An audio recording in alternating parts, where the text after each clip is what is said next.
السلام علیکم ورحمۃ اللہ وبرکاتہ۔ دوستو، آج ہم پھر آپ حضرات کے لیے لے کر حاضر ہوئے ہیں قاری حنیف ملتانی رحمۃ اللہ علیہ کا بیان۔ اس بیان کا عنوان ہے جمعے کا دن۔ بہت خوبصورت بیان ہے۔ آپ حضرات سے گزارش ہے اس بیان کو آخر تک سنتے رہیے۔ بیان اچھا لگے تو ویڈیو کو لائک کریں اور ہمارے چینل حافظ شاہ ریئیکشن کو بھی سبسکرائب کریں۔ جزاک اللہ۔ تو چلیے آج کا یہ بیان شروع کرتے ہیں۔ صلی اللہ علیہ وسلم نے فرمایا جمعے کا دن قیامت کی نشانی ہے۔ قیامت کا دن جس دن قائم ہوگا جمعہ ہی ہوگا۔ آج جمعہ تفریح کا دن ہے، آج جمعہ جوئے کا دن ہے، آج جمعہ شراب پینے کا دن ہے، آج جمعہ کھیل تماشا بے حیائی بدماشی کا دن لوگوں نے بنا لیا ہے۔ ایک ہمارا ماحول ہے، آپ ذرا توجہ فرمائیں۔ جمعے کے دن فلموں میں رش ہے، جمعے کے دن سینما کے ٹکٹ کا رش ہے، جمعے کے دن VCR بہت زیادہ چلتے ہیں، جمعے کے دن ٹیلی ویژن پہ بڑا رش ہوتا ہے، جمعے کے دن بدماشی ہے، جوا ہے، بے حیائی، زیادہ سے زیادہ بے حیائی جمعے کے دن ہوتی ہے۔ حالانکہ حضور کریم صلی اللہ علیہ وسلم نے فرمایا جمعے کے دن ایک گھڑی ایسی آتی ہے جو مانگو وہی ملتا ہے، جس حال میں کچھ کوئی مشغول ہوگا وہی اس کی زندگی کا مستقل ذریعہ بن جائے گا۔ کون سمجھائے تمہیں؟ کس کے اندر طاقت اور جرأت ہے کہ قوم کے دھارا پھیر سکے اور قوم کے رخ کو پھیر سکے؟ کون پھیر سکتا ہے؟ اس لیے قرآن کریم نے بار بار للکارا اور فرمایا افلم یہد لہم کم اہلکنا قبلہم من القرون۔ اکڑنے والوں، بدماشی کرنے والوں، بے غیرت کمینوں، بعد آؤ۔ جب میرا قہر جوش میں آئے گا پھر ایک دو کو نہیں، پھر بستی کی بستی، ملک کے ملک اجاڑ کے رکھ دوں گا۔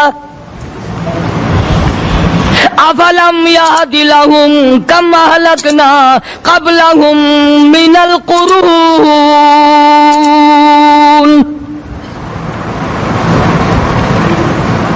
میں نے قرن کے قرن اجاڑ دیے، میں نے روئے زمین کے مالک اجاڑ دیے، میں نے ملکوں کے بادشاہ اجاڑ دیے، میں نے وزیر اعظم اجاڑ دیے، میں نے گورنروں سے بھیک کے ٹکڑے منگوا دیے۔ میں وہ خدا ہوں وتعز من تشاء وتذل من تشاء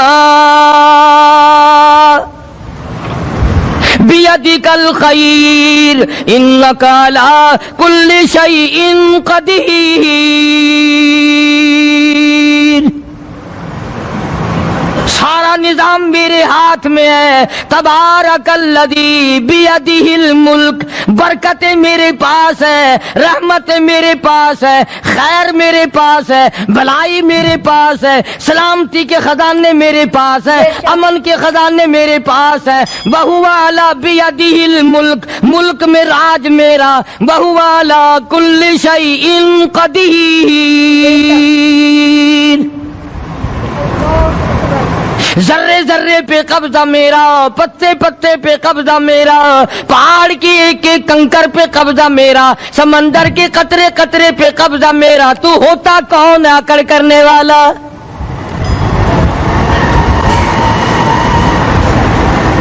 غور نہیں کرتے، سوچتے نہیں ہیں کہ کلام الہی ہمیں کیا بتانا چاہتا ہے۔ جناب عثمان رضی اللہ تعالیٰ عنہ فرماتے ہیں او لوگوں، میں نے ساری زندگی گزار دی اسلام کے بعد، جس دن سے میں نے کلمہ پڑھا آخری دم تک کوئی جمعہ ایسا نہیں، کوئی جمعہ ایسا نہیں گزرا اللہ کے نام پر میں نے ایک غلام خرید کے آزاد نہ کیا ہو۔ پہلے لوگ بھی جمعے کے دن درود پاک کی کثرت کرتے تھے، خیرات کیا کرتے تھے کہ 8 دن کا کفارہ ہو جائے، اللہ تبارک و تعالی راضی ہو جائے۔ آج کے دن قیامت آئے گی، نہ جانے میرا کیا حال بنے گا، کن لوگوں میں میرا شمار ہوگا۔ مدنی کریم صلی اللہ تعالی علیہ وسلم کا دربار لگا ہوا ہے، مجلس ہے آقا مدنی صلی اللہ علیہ وسلم کی۔ وہ کتنے مقدروں والے جوان تھے جو اپنے محبوب صلی اللہ علیہ وسلم کی مجلس میں بیٹھتے تھے. وہ کتنے خوش بخت اور خوش نصیبے والے لوگ تھے جو اپنے آقا کے سامنے بیٹھتے تھے. حضور کریم صلی اللہ علیہ وسلم نے فرمایا مجھے 3 چیزوں سے بڑی محبت ہے, 3 چیزیں بڑی پیاری لگتی ہیں, 3 چیزیں دنیا میں بڑی مرغوب ہیں مجھے. فرمایا ایک, نماز میری آنکھوں کی ٹھنڈک ہے. سرکار کی پسندیدہ بات سنو, فرمایا نماز میری آنکھوں کی ٹھنڈک ہے. جو نماز پڑھتا ہے وہ میری آنکھوں کو ٹھنڈا کرتا ہے, جو نماز نہیں پڑھتا کیا مطلب, وہ مجھے رنج دیتا ہے. اور جامع ترمذی میں ایک حدیث موجود ہے, ارشاد ہے حضور کریم سب کہہ دو صلی اللہ علیہ وسلم کا, فرمایا کہ ہر پیر کے دن, ہر جمعرات کے دن ہر امتی کا نامہ اعمال میرے سامنے پیش کیا جاتا ہے. ہر امتی کا اعمال نامہ سرکار کے سامنے کر دیا جاتا ہے. تیرے فلاں امتی کا یہ عمل ہے. ذرا مسجد میں بیٹھے ہو, قبلے کی طرف منہ کیے بیٹھے ہو, لوگوں سوچو تو صحیح ہمارے اعمال نامے دیکھ کر آقا کو کتنا رنج ہوتا ہوگا. ہمارے کردار دیکھ کر, ہماری روح سیاہی کو دیکھ کر آقا کو کتنا رنج پہنچتا ہوگا صلی اللہ علیہ وسلم. ارے ہم نے حضور کی ذات اقدس کو رنج پہنچایا, پریشانی پہنچائی, تکلیف پہنچائی. پرواہ نہیں کرتے نمازوں کی, نوجوان بھی, بوڑھے بھی, حج کر کے بھی نماز پڑھتے لوگ. اور اب تو ویسے بھی دانا بینا لوگ ہیں. تو آپ نے ارشاد فرمایا کہ میری آنکھوں کی ٹھنڈک نماز میں ہے. 3 چیزیں مجھے پیاری ہیں پوری دنیا میں, 3 چیزیں پسندیدہ ہیں میری. سب سے پہلی فرمایا نماز میری آنکھوں کی ٹھنڈک ہے. قرۃ عینی فی الصلاۃ او کما قال النبی صلی اللہ علیہ وسلم. فرمایا جس آدمی, جس امتی کا یہ دل کرے کہ میں نبی کی آنکھ ٹھنڈی ہو, اسے چاہیے کہ نماز پابندی سے پڑھے. دوسرا فرمایا وفادار عورت مجھے بڑی پسند ہے. حضور کریم صلی اللہ علیہ وسلم نے فرمایا وفادار عورت, ہائے ہائے ہماری ماؤں سے زیادہ وفادار کون ہوں گی. جناب عائشہ صدیقہ رضی اللہ تعالیٰ عنہ فرماتی ہیں کالی کملی والے کے گھر میں 3 مہینے چولہے میں آگ نہیں جلتی تھی.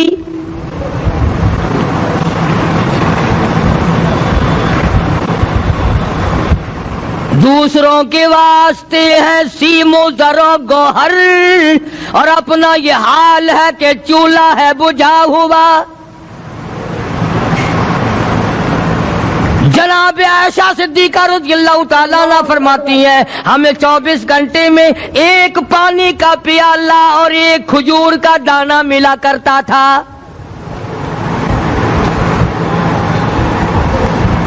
کبھی اپنی ماہوں کی خوراک تو دیکھو, خرچہ تو دیکھو. اور اگلی بات سنو تو حیران ہو جاؤ. جناب عائشہ صدیقہ رضی اللہ تعالیٰ عنہ فرماتی ہیں اس پیالے اور کھجور کی قدر بھی تب ہوئی جب وہ بھی نہ ملی. پیسوں کو برباد کرنے والوں, بے قدری کرنے والوں, ذرا سوچو تو صحیح کہ کیا گھر ہے محمد عربی سب کہہ دو صلی اللہ علیہ وسلم کا. اسی گھر سے خیر و برکت ملی صحابہ کرام کو, لیکن دنیا نہ تھی, بلڈنگ نہ تھی, کوٹھی نہ تھی, بنگلہ نہ تھا, چہل پہل نہ تھی. اچھا ایک بات اور آج یاد کر کے لے جاؤ, یہ تو مجبوری ہوئی نا, یہ تو ایک مجبوری ہوئی, پریشانی ہوئی, محتاجی ہوئی کہ پانی کا 1 پیالہ اور 1 کھجور کا دانہ ملتا تھا. اور اگلی بات سنو تو حیران ہو جاؤ, مجبوری اور چیز ہے, اختیار سے کرنا اور چیز ہے.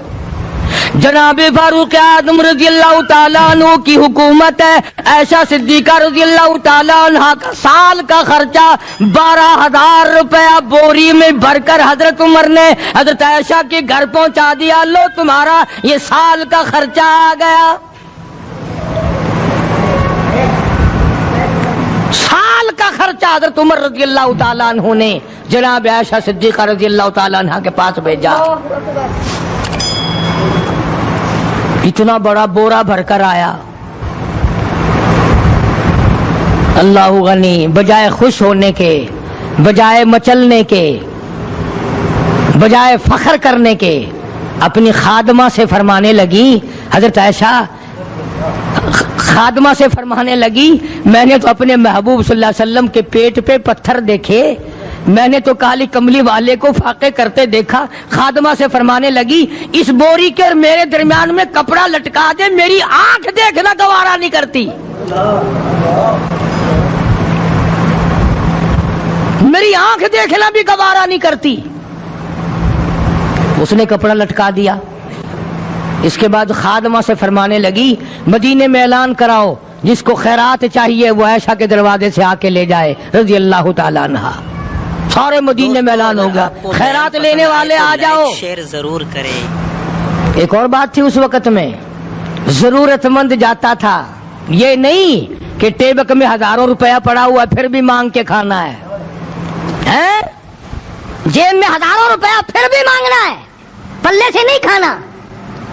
کہ جتنے بھیک مانگے ہیں نا، بھیک مانگنے والے، 1 کروڑ روپیہ دے دو، انشاءاللہ شام کو پھر بھی مانگے گا. اس کے مقدر میں بھیک مانگنا ہے. اسے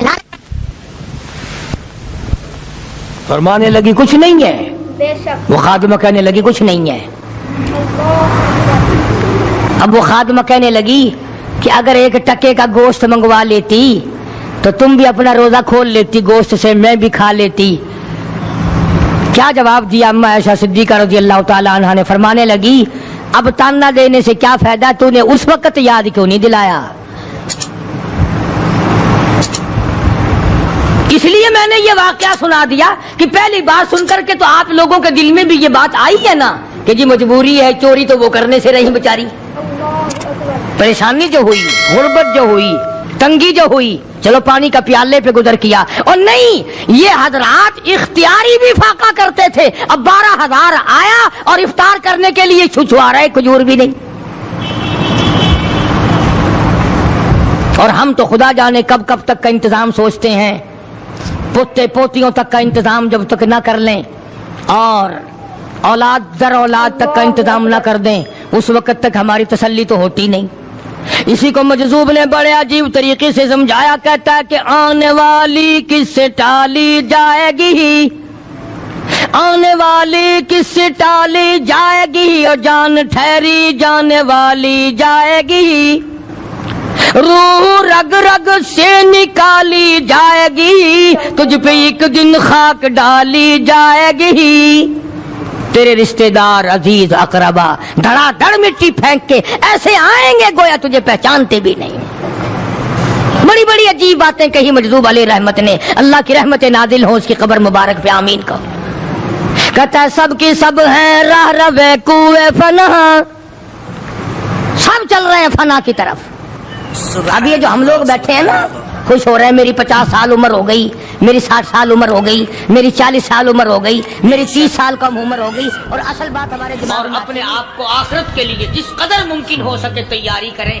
آج کل بڑی رات ہے، سویرے اٹھو، کم سے کم صبح و شام ہر آدمی 1 تسبیح درود شریف کی، 1 تسبیح استغفار کی، اور 1 تسبیح تیسرے کلمے کی. یہ تو کم سے کم ہو ہی جائے. بکواس کرتے سو جاتے ہیں، بکواس کرتے اٹھ جاتے ہیں. بلا ہے کوئی زندگی کا معاملہ؟ اللہ اکبر. اللہ سے معافی مانگتا سو جا اور معافی مانگتا اٹھ جا، خدا کی قسم اللہ کا دریائے کرم جوش میں آئے گا. تو یہ ساری چیزیں میں نے لیے عرض کی تو وقت پورا کرنے والا حساب نہیں کہ نہ جانے کس کو توبہ کی توفیق ہو جائے. کم سے کم ان 3 تسبیحوں کو ہر مرد عورت لازمی پکڑ لے. 1 تسبیح درود شریف کی، 1 تسبیح سبحان اللہ والحمدللہ ولا الہ الا اللہ واللہ اکبر ولا حول ولا قوت الا باللہ العلی العظیم. اور ایک تسبیح استغفراللہ الذی لا الہ الا هو الحی القیوم واتوب الیہ یا استغفراللہ ربی من کل ذنب واتوب الیہ، اور ایک تسبیح درود شریف کی اللہم صلی علی سیدنا مولانا محمد وعلی آل سیدنا مولانا محمد مبارک وسلم وصلی علیہ۔ جب ایک مرتبہ درود بندہ پڑھے گا 10 بار اللہ کی رحمت آئے گی، 10 گناہ معاف ہوں گے، 10 درجے بلند ہوں گے، 10 خطائیں معاف کر دی جائیں گی، تو کتنا بڑا اجر ہے۔ خصوصاً بوڑھوں کو چاہیے کہ وہ گپوں میں اپنا وقت خراب نہ کریں۔ خدا کی قسم قبر میں جانے کے بعد تجھے ایک سانس کی مہلت نہ ملے گی۔ پر مجھے اس بات کا افسوس ہے کہ آپ لوگ پورا مضمون سننے کی کوشش نہیں کرتے، بلکہ بعض لوگ بالکل اخیر میں سر سے، ایک ہے جمعے کی فضیلت حاصل کرنا، ایک ہے جمعہ پڑھنا، ایک ہے سینوں لہاونا، بے شک اس میں بڑا فرق ہے۔ ایک ہے سر سے اتارنا اور ایک ہے اس کی فضیلت کا حاصل کرنا۔ حدیث پاک میں آتا ہے کہ جمعے کے دن فرشتے دروازے پہ کھڑے ہو کر کے حاضری لگاتے ہیں۔ ہاں، اللہ صاحب مل کی ٹیکسٹائل مل کی حاضری کا تو پتا ہے، مسجد کی حاضری کا کوئی پتا نہیں۔ اگر دیر ہو جائے تو وہ گیٹ کیپر واپسی کر سکتا ہے، اگر دیر میں آیا تو یہ فرشتہ نہیں کہتا، لانتی ہوا پیچھے سے۔ بہت مدت کی بات ہے، علامہ یوسف بن نور رحمۃ اللہ علیہ زندہ تھے، میں کراچی تھا، تو حضرت نے مجھے فرمایا کہ جمعہ ہمارے یہاں پڑھا دو اب کے۔ میری والی میں جمعہ پڑھاتا تھا ان دنوں میں، تو میں جب گیا تو ہم ایک چھوٹے سے دروازے سے داخل ہونے لگے۔ ایک پٹھان کہنے لگا پرلے دروازے سے چلو، میں بھی ادھر سے جاتا ہوں۔ میں نے کہا کیوں؟ کہنے لگا فرشتہ ادھر رجسٹر لیے کھڑا ہے، تم ادھر سے گھس جاؤ گے تمہارا حاضری نہیں لگے گا۔ وہ کہنے لگا فرشتہ بڑے گیٹ پہ کھڑا ہے، ادھر چلو۔ تو کم سے کم اس پٹھان کا تو یہ عقیدہ ہے کہ فرشتہ کھڑا ہے، اور تمہارا خیال یہ ہے کہ جمعے کے دن نہ فرشتہ ہے نہ خدا ہے، کوئی بھی نہیں ہے۔ اس لیے سیرت النبی صلی اللہ علیہ وسلم کا عنوان شروع ہوگا، مفتی آؤ پورا مضمون سنو تاکہ لطف آئے، دل و دماغ بنے۔ اور عقیدہ میں نے تمہیں بتا دیا، لا الہ الا اللہ، خدا کے سوا الہ کوئی نہیں، مشکل کشا کوئی نہیں، پیدا کرنے والا کوئی نہیں، فصل میں، دکان میں، کارخانے میں اس کے سوا برکت دینے والا کوئی نہیں۔ اور یہ بات بتائی کس نے؟ محمد الرسول اللہ صلی اللہ علیہ وسلم، ہمارے نبی حضرت محمد الرسول اللہ صلی اللہ علیہ وسلم نے ہمیں یہ بات بتائی، خدا کے بعد خدا کوئی نہیں، مصطفیٰ کے بعد نبی کوئی نہیں، حضور صلی اللہ علیہ وسلم کے بعد کوئی کسی قسم کا جو نبوت کا دعویٰ کرے وہ کافر ہے، دجال ہے، بے ایمان ہے، وہ خنزیر سے بدتر ہے جو میرے آقا کے ختم نبوت کے تاج کو ہاتھ لگائے گا۔ فرمایا لہم قلوب لا یفقہون بہا، اللہ پاک جل شانہ فرماتے ہیں جس کا دل قرآن کریم سمجھنے کا عادی نہیں، لہم قلوب لا یفقہون بہا، جس کا دل قرآن سمجھنے کے لیے تیار نہیں، وَلَهُمْ أَعْيُنٌ لَا يُبْصِرُونَ بِهَا، جس کا کان اللہ کا قرآن سننے کے لیے تیار نہیں، أَمْ لَهُمْ آذَانٌ لَا يَسْمَعُونَ بِهَا، ام لہم آذان یسمعون بہا، جس کا کان خدا کا قرآن سننے کو تیار نہیں۔ خدائی فیصلہ سنو، اللہ کے قرآن کا فیصلہ سنو، اللہ کے کلام کا فیصلہ سنو۔ جس کا کان میرا کلام سننے کے لیے تیار نہیں، جس کو میرا قرآن سن کے مزہ نہیں آتا، جس کو میرا کلام سن کے حلاوت نہیں آتی، جس کو میرا کلام سن کے لذت نہیں آتی، جس کی روح تازی نہیں ہوتی، جس کو لطف نہیں آتا، جس کو کیف نہیں آتا، جس کو سرور نہیں آتا، جو میرا قرآن سننے کو تیار نہیں، جو میرا قرآن آنکھوں سے دیکھنے کو تیار نہیں، جو میرا قرآن سننے سمجھنے کے لیے تیار نہیں، آؤ پھر خدائی فیصلہ سنو۔ فرمایا اولئک کالانعام، میرا فیصلہ نہیں، کسی پارٹی کا فیصلہ نہیں، کسی فرقے کا نہیں، کسی طبقے کا نہیں، کسی جماعت کا نہیں۔ فرمایا اولئک الانعام، پیدا کرنے والا مالک و خالق کہتا ہے مجھے اپنی کبریائی کی قسم یہ سارے جانور ہیں،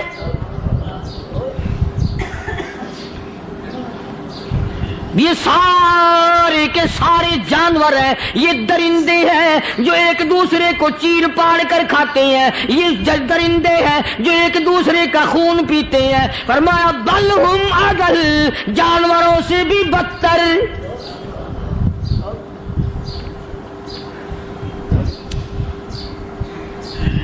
جس کے دل میں قرآن سن کر ترس نہیں، جس دل میں رحم نہیں، اپنے سے کمزور دیکھ کر جس کے دل میں شفقت نہیں، مہربانی کا مادہ نہیں، فرمایا وہ کوئی بندہ ہے، وہ تو جانور ہے۔ اور خدا قسم میں آ گیا، فرمایا بل ہم اضل، اس سے بھی بدتر۔ اللہ والے جو ہیں وہ ان خصلتوں کو دور کراتے ہیں، اور وہ آدمی کے مزاج اور دل میں سے ایسی چیزیں نکالتے ہیں جو اس کی بربادی کا ذریعہ بنتا ہے۔ دل کی بیماریوں کا کسی کو فکر نہیں، بخار ہو جائے آپ چڑھ جائے آپ کو پتہ چل جاتا ہے، نزلہ ہو جائے آپ کو پتہ چل جاتا ہے، کھانسی ہو جائے پتہ چل جاتا ہے، دل کی بیماریوں کا کیا پتہ چلے؟ استغفر اللہ۔ صحابہ اکرام رضوان اللہ تعالی علیہ مجمعین کی جماعت کے اللہ پاک کے محبوب حضرت محمد الرسول اللہ صلی اللہ تعالی علیہ وسلم نے دلوں کی صفائی کی۔ پہلے لوگ جھونپڑیوں میں کچے کوٹھوں میں رہتے تھے، نہ اتنی صفائی تھی نہ اتنی ترقی تھی۔ آج برتنوں کی صفائی دیکھو، کپڑوں کی صفائی دیکھو، مکان کی صفائی دیکھو، رات دن بس اسی دھندے میں لگے ہوئے، سارا دن برتن دھونے سے فرصت نہیں، سارا دن کپڑوں کے بناؤ اور سنوار میں فرصت نہیں۔ تو اللہ والے ایسے موقع پر بڑی عجیب بات کہتے ہیں، وہی مجذوب ہے، مجذوب علی رحمت کہتے ہیں بظاہر تو ہر شے میں بے حد صفائی، بظاہر تو ہر شے میں بے حد صفائی، مگر دل میں ہے گندگی انتہائی۔ اللہ اکبر۔ بظاہر تو ہر شے میں چہرے کی صفائی، بدن کی صفائی، نہ جانے کتنی قسم کا صابن ہے، نہ جانے کتنی قسم کے پاؤڈر ہیں، نہ جانے کتنی قسم کے شیمپو ہیں، نہ جانے کتنی قسم کے کپڑے ہیں، کیا چال ڈھال ہے، کیا نئے نئے ڈیزائن ہے۔ مجذوب کہتا سب کچھ دیکھ لیا، بظاہر تو ہر شے میں بے حد صفائی، مگر دل میں ہے گندگی انتہائی۔ جس یار کی بیٹھک میں بیٹھ کے کھانا کھایا، جس رشتہ دار کی بیٹھک میں بیٹھ کے کھانا کھایا، اسی کی بہن کو دیکھ کر آبرو پہ ڈاکہ ڈالنے کا پروگرام ہے۔ جس دوست کے گھر میں بیٹھ کے کھانا کھایا، اسی دوست کی بیوی کی عزت لوٹنے کا پروگرام ہے۔ پرانے زمانے میں اب بھی دلی جیسے شہر میں اگر دعوت کی جاتی ہے تو وہاں ایک تشتری میں نمک آتا ہے سب سے پہلے۔ عرب میں بھی دستور تھا پرانے زمانے میں، اگر کوئی دعوت کرتا، کوئی تقریب کرتا، سب سے پہلے نمک آتا تھا۔ ایک ایک انگلی ہر شخص نمک چاٹتا تھا۔ کیا مطلب؟ جس نے نمک چاٹ لیا اب وہ نمک حرامی نہیں بنے گا۔ اس گھر میں چوری کرنا، اس گھر کی آبرو کا غلط تصور لانا، اس گھر کے مال میں خیانت کرنا وہ حرام سمجھتا تھا جس گھر کا میں نے نمک چکھ لیا۔ اور مسلمانوں کی بات نہیں، ہندوؤں کی بھی یہ باتیں تھی۔ مولانا محمد علی صاحب جلندری سب قید رحمت اللہ علیہ فرمایا کرتے تھے کہ ایک سکھ تھا بہت بڑا ڈاکو، مسلمان اور ہندو مل کر اس کو ساتھ ملا کر کے لے گئے کہ یہاں اس گاؤں میں اس پنڈ میں ڈاکہ ڈالے۔ سفر کر کے گئے، تکلیف اٹھا کے گئے۔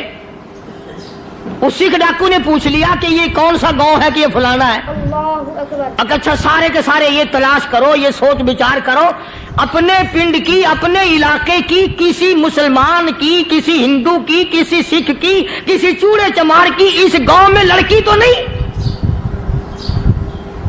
ہمارے یہاں سے کوئی لڑکی تو شادی ہو کے یہاں نہیں آئی ہوئی؟ ان ساروں میں سے کہنے لگا کہ ہمارے بھنگی کی لڑکی جمعدار کی یہاں آئی ہوئی ہے. کہنے لگا واپس چلو, بیٹی بیٹی ہے, چاہے بھنگی کی ہو یا نواب کی ہو. ارے کل بیٹی کا ڈولا دیا تھا کہ دھکا ڈالیں گے, شرم نہیں آئے گی؟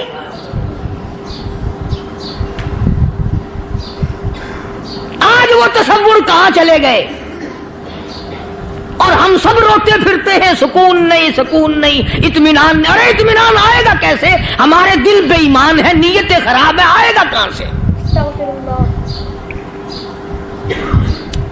صحابہ کرام رضوان اللہ تعالی علیہ مجمعین کی جماعت نے اس قدر اس بات پہ محنت کی اور کوشش کی کہ غلط لقمہ بھی پیٹ کے اندر نہ چلا جائے.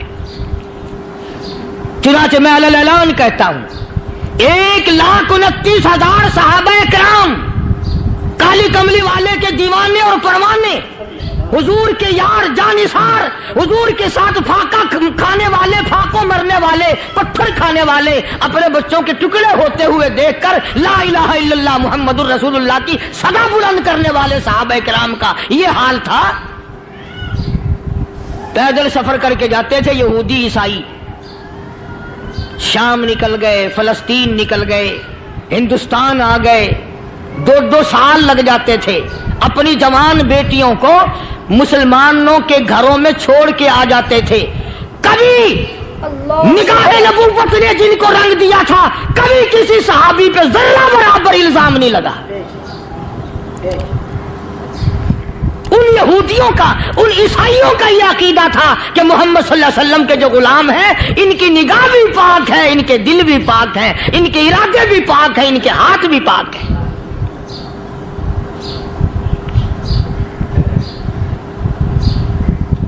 مصر کے گورنر نے, مصر کے جنرل کرنل نے خط لکھا سیدنا فاروق اعظم رضی اللہ تعالی عنہ کی خدمت میں. دور خلافت ہے حضرت فاروق اعظم کا. کیا خط لکھا کہ حضور مجھے کافی وقت گزر گیا ہے اور فلاں علاقے میں آپ کے حکم سے ہم نے جانا ہے اور راستہ صرف ایک ہے اور اس راستے میں جال بچھا دیا گیا. اب مجھے مشورہ دیں, میں کیا کروں, حکم دیں مجھے. جال کیا بچھا دیا گیا کہ ہمیں پتا چل گیا ہے عیسائیوں نے پروگرام بنایا, سینکڑوں لڑکیاں تلاش کر کر کے بڑی خوبصورت حسینہ اکٹھی کی ہیں, ان کو گانے بجانے کی ٹریننگ دی ہے, ان کو اچھی اچھی آوازوں والی لڑکیاں ڈھونڈ کے لائے ہیں اور انہوں نے یہ پروگرام بنایا کہ جب مسلمانوں کی فوج اس گلی سے گزرے گی ان کوٹھوں کے اوپر چڑھ کے گانا بجانا کریں گے تاکہ ان کے دل میں بدماشی آئے اور ان کا بیڑا غرق ہو.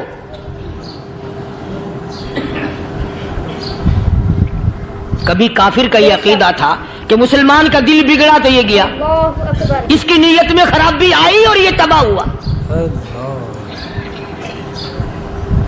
جناب فاروق اعظم رضی اللہ تعالیٰ عنہ نے اسے یہ خط نہیں لکھا کہ تو قرآن پڑھا کر, تو نفل پڑھا کر. امیر المومنین خلیفۃ المسلمین سیدنا فاروق اعظم رضی اللہ تعالیٰ عنہ نے اپنے جنرل کرنل کو خط لکھا کہ اس میں لمبی چوڑی فکر کی کوئی بات نہیں, اس میں کوئی پریشانی والی بات نہیں, کوئی سوچو بچار والی بات نہیں. سارے تیری فوج میں, تیری کمان میں مسلمان ہیں, سب کو اکٹھا کر لے, ساروں کو اکٹھا کر کے قرآن کریم کے سورت نور کی 2 آیتیں سنا دے.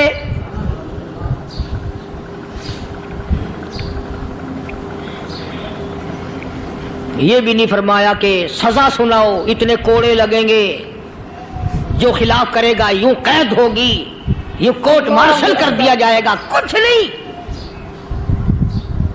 جناب فاروق اعظم رضی اللہ تعالیٰ عنہ کی رائے دیکھو, ان کے خیال میں قرآن کریم میں اتنی بڑی طاقت ہے, اتنی بڑی عظمت ہے, اتنی بڑی کرامت ہے, کلام الہی میں اتنا بڑا شرف ہے. اعلان کر دیا, فرمایا اپنے کرنل کو ساری فوج کو, لشکر کو اکٹھا کر کے قرآن کریم کی فلاں فلاں آیت سنا دے.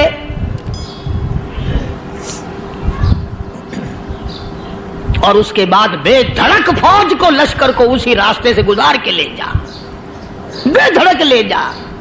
ہائے کبھی قرآن کی 2 آیتوں سے کام بن جاتا تھا, اب سارے قرآن سے میرا تیرا کام نہیں بنتا.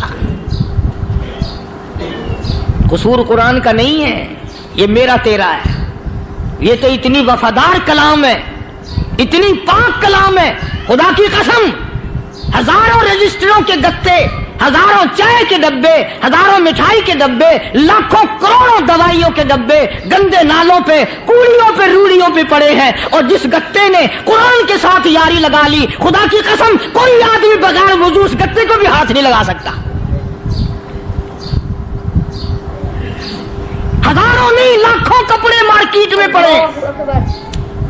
پر جس کپڑے نے قرآن سے یاری لگا لی, جو کپڑا جسدان بن کر قرآن پہ چڑھ گیا, لوگ اس کو بھی چومتے ہیں, اور چومنا چاہیے. یارو کپڑے نے قرآن سے یاری لگائی تو کپڑا عظمت والا بن گیا, گتے نے یاری لگا لی تو گتا بن گیا.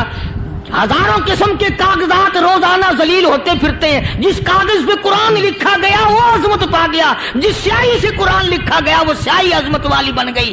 ارے اگر مسلمان قرآن کو اپنے اندر پیدا کر لے, اس کی عظمت کو بسا لے, اس کو اپنا لاہ عمل بنا لے, اس کو اپنے سر پہ رکھ لے, تو کیا یہ بندہ قرآن کے ساتھ وفاداری کرے تو قرآن کیا خیال ہے, قرآن بے وفائی کر دے گا؟ یقین نہیں, یقین اصل بات اعتقاد کی ہے. یقین کا تو یہ عالم بنا ہوا ہے کہ اگر کوئی چوری کا معاملہ ہو جائے اور کسی پر شبہ ہو, اگر اسے کہو کہ قرآن اٹھا دے تو دیر نہیں لگائے گا, اور اگر کہے کہ فلانی خانگاہ کا کنڈا مار دیا, کہ یہ کام میں نہیں کرتا. خانگاہ کے کنڈے پہ ایمان ہے, قرآن پہ ایمان نہیں. اس پر یقین ہے کہ پیر اندھا کر دے گا, اور یہاں یقین نہیں کہ جس خدا نے پیدا کیا اگر میں نے جھوٹا قرآن اٹھایا تو وہ برباد کر دے گا.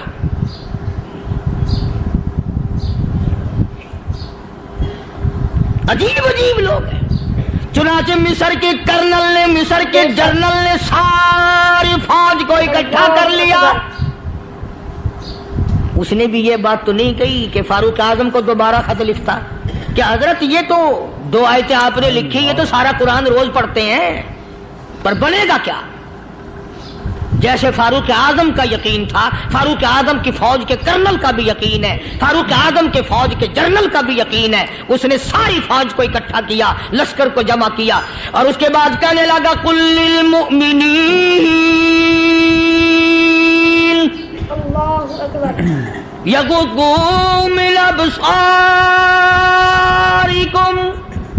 ویحفظوا فروجہم ذالک ازکی لہم ان اللہ خبیر بما یصنعون.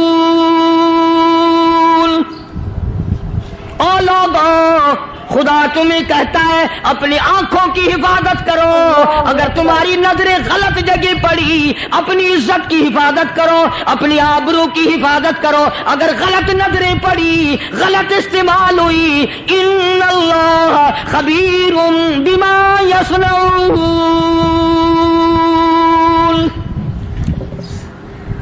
اللہ پاک تمہاری ساتھ ساتھ ہے, وہ ہر چیز کو دیکھتا جائے گا, وہ ہر چیز تمہاری دیکھے گا. چنانچہ تاریخ شاہد ہے, ابن حشام نے لکھا ہے, ابن خلدون نے لکھا ہے, اور کئی مورخین نے لکھا ہے کہ جب مسلمان جنرل نے, مسلمان کرنل نے اپنی فوج کو قرآن کی 2 آیتیں سنائی اور اس کے بعد حکم دیا چلو, تمام کا تمام لشکر چل رہا ہے. ادھر ڈھول بجا, دھماکے بجے, گانا شروع ہوا, گانا بجانا شروع ہوا, ساری فوج نکل گئی, سارا لشکر چلا گیا. لڑکیوں نے دیکھا کہ یہ تو ختم ہو گئے, نیچے آواز دے کے کہنے لگی اور جانے والوں یہ ساری فوج کئی اندھوں کی فوج تو نہیں.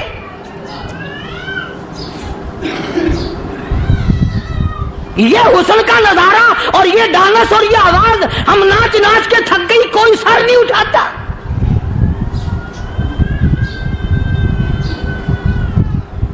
اور آج دیکھ لیں آپ, ہر گھر کے اوپر وہ لگا ہوا ہے ایریل, اللہ اکبر. لعنت کا ایریل لگا ہوا ہے, لعنت کا ایریل.